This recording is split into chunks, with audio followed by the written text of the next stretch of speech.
Hi friends, எல்லாருக்கும் happy Pongal. நான் நேற்று நைட்டே இந்த காயெல்லாம் வாங்கி எல்லாம் செட் பண்ணும் போதே விலாக் எடுக்கணும்னு நினச்சேன்.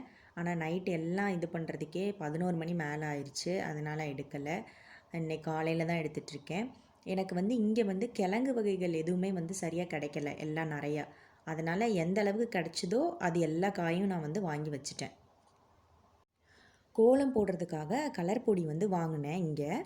அது கலர் பவுடர் மாதிரியே இல்லை. ஓப்பன் பண்ணி பார்த்து இங்கே வீட்டுக்கு வந்த அப்புறம் தான் பார்த்தேன். அது ஹோலி பவுடர் மாதிரி இருக்குது. ரொம்ப நைஸாக பயங்கர சாஃப்ட்டு, எடுத்து போடவே முடியாத அளவுக்கு. என்கிட்ட ஏற்கனவே கொஞ்சம் கலர் பொடி இருக்குது. ஸோ அதை வச்சு அட்ஜஸ்ட் பண்ணி போட்டுடலான்னு சொல்லி வச்சுருக்கேன். பொங்கல் நான் பர்னர்லேயே வச்சுட்டேன். ஏன்னா நம்ம ஊர்லன்னா வெளியில் வாசலில் பொங்கல் விடலாம். இங்கே அப்படி விட முடியாதுல்ல. ஸோ அதனால் நான் இப்படியே வச்சுட்டேன். ரைட் சைடில் சக்கரை பொங்கல், லெஃப்ட் சைடில் வெண்பொங்கல். வெண்பொங்கல்னால் நம்ம மிளகெல்லாம் போட்டு பண்ணுற பொங்கல் இல்லை, வெறும் பச்சரிசி மட்டும் போட்டு பண்ணுற வெண்பொங்கல். நான் பொங்கல் பானை ஊர்லேருந்து எடுத்துகிட்டு வர மறந்துட்டேன். ஸோ இங்கே பானை எல்லா ஒரு கடை விடாமல் எல்லா கடையிலையும் நான் தேடினேன். எனக்கு கிடைக்கவே இல்லை. ஸோ அதனால் இருக்கிறத வச்சே நான் இதிலே வச்சுட்டேன். இந்த தடவை போகும்போது மறக்காமல் பொங்கல் பானை எடுத்துகிட்டு வரணும்னு வச்சுருக்கேன். இப்போ பால் பொங்க போகுது. இதுதான் அந்த ரைட் சைடு தான் சக்கரை பொங்கலுக்கு, லெஃப்ட் சைடு வெண்பொங்கல். ஸோ இது பால் பொங்கிருச்சு. இப்போ பொங்கின உடனே இதில் அரிசி பருப்பு எல்லாமே சேர்த்துடலாம். நான் இந்த சக்கரை பொங்கல் எப்படி பண்ணுவேன்னா, 1 டம்ளர் பச்சரிசிக்கு 1/4 டம்ளர் பாசிப்பயிறு, இல்லை பாசிப்பருப்பு, பாசிப்பருப்பு எடுத்து 1 டம்ளர் பச்சரிசிக்கு 1/4 டம்ளர் பாசிப்பயிறு. அதை நல்லா வேகணும், கொலைய வேகணும். வெந்ததுக்கப்புறமா வெல்லம் எந்த அளவுக்கு அரிசி எடுத்திருக்கோமோ அதே அளவுக்கு வெல்லம். ஒரு வேளை அளவு தெரியல அப்படின்னா டம்ளரில் எடுத்திருந்தீங்க அப்படின்னா அதே டம்ளரில் நல்ல வெல்லத்தை இடித்து பொடி பொடியாக இடித்து அந்த டம்ளர் அளவுக்கு எடுத்து வச்சுக்கோங்க.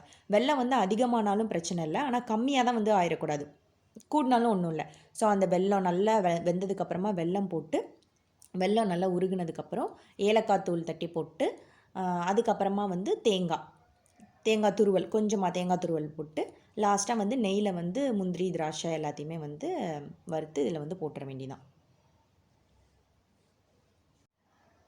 சக்கரை பொங்கல், வெண்பொங்கல் எல்லாமே ரெடி ஆயிடுச்சு. ரெடி பண்ணி இங்கே கொண்டு வச்சுட்டேன். அங்கே நான் ஆக்சுவலாக பொங்கல் பண்ணிகிட்டு இருக்கும் போதே கிச்சனில் அரிசி பருப்பு வெந்துட்டுருக்கிற அந்த டைமில் தான் இங்கே நான் கோலம் போட்டேன். ஸோ ரெண்டுமே பேரலாக பண்ணனால எனக்கு எதுவுமே வீடியோ எடுக்கவே டைமே இல்லை. ஸோ இங்கே கோலம் போட்டு அதுக்கப்புறம் இலையில எல்லாமே இந்த காய்கறி எல்லாம் எடுத்து வச்சு பூவெல்லாம் வச்சு அந்த மாதிரி பண்ணனால நான் வீடியோவை எடுக்கவே இல்லை இதெல்லாம் பண்ணும் போது. ஸோ எப்படியோ கடகடன்னு போட்டாச்சு.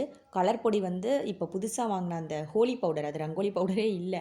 அது சுத்தமாக கலர் போட வரவே இல்லை. நான் என்கிட்ட ஏற்கனவே இருந்ததை வச்சு தான் ஏதோ அட்ஜஸ்ட் பண்ணி கொஞ்சம் குட்டியாக போட்டிருக்கேன். பொங்கல் செஞ்சு முடித்த உடனேயே சாமிலாம் கும்பிட்டுட்டு பொங்கல் சாப்பிட்டு பிரேக்ஃபாஸ்ட்லாம் முடிச்சுட்டு நான் உடனே எல்லா காயுமே வேக போட்டேன், கட் பண்ணி மத்தியானம் சாம்பாருக்கு. இங்கே பருப்பு வேக போட்டிருக்கேன். இது காய் தனித்தனியாக வேக வைக்கணும். அதாவது ஃபஸ்ட்டு கிழங்கு வகைகள் ஃபுல்லாக தனியாக வேக வச்சு அது கொஞ்சம் வெந்ததுக்கப்புறம் காயெல்லாம் சேர்த்து ஆட் பண்ணி வேக வச்சுருக்கேன்.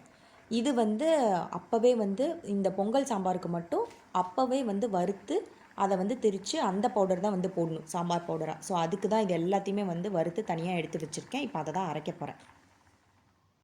காய் போட்ட உடனே சின்ன வெங்காயமும் ஒரு 5-6 பல் பூண்டும் அரைச்சி அதையும் உடனே சேர்த்துருக்கேன்.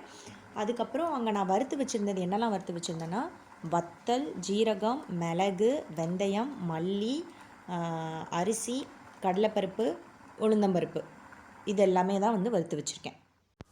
சாம்பார் ரெடி ஆயிடுச்சு. அந்த வெங்காயம் அரைச்சி ஊற்றி காய் ஓரளவுக்கு ஹாஃப் குக் ஆனதுக்கப்புறமா சாம்பார் பவுடர் அந்த திரித்து வச்சுருந்தோம்ல அது போடணும். அது போட்டு ஃபுல்லாக காய் நல்லா வெந்ததுக்கப்புறமா தேங்காய் அரைமுறி தேங்காய் மையாக அரைக்கக்கூடாது, ஓரளவுக்கு அதையும் அரைச்சி ஊற்றிட்டு பருப்பு வேக வச்சுருந்த பருப்பும் அதில் போட்டு ஒரு 3 to 4 minutes கொதிக்க விடணும். அதுக்கப்புறம் புளி கரைச்சி ஊற்றிட்டு உப்பு, பெருங்காயத்தூள் அதெல்லாமே போட்டு தாளித்து ஊற்றி இறக்கிற வேண்டியதான்.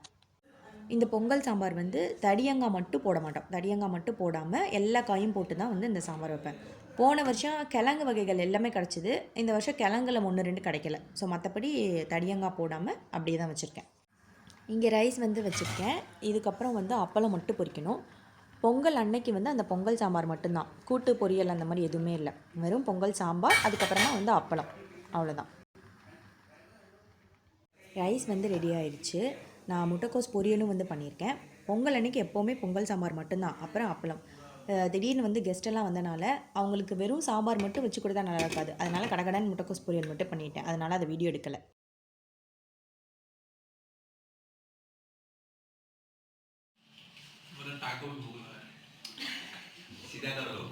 All this will go in Facebook at work. Hey, please put it. Don't. I'm not there. Need to.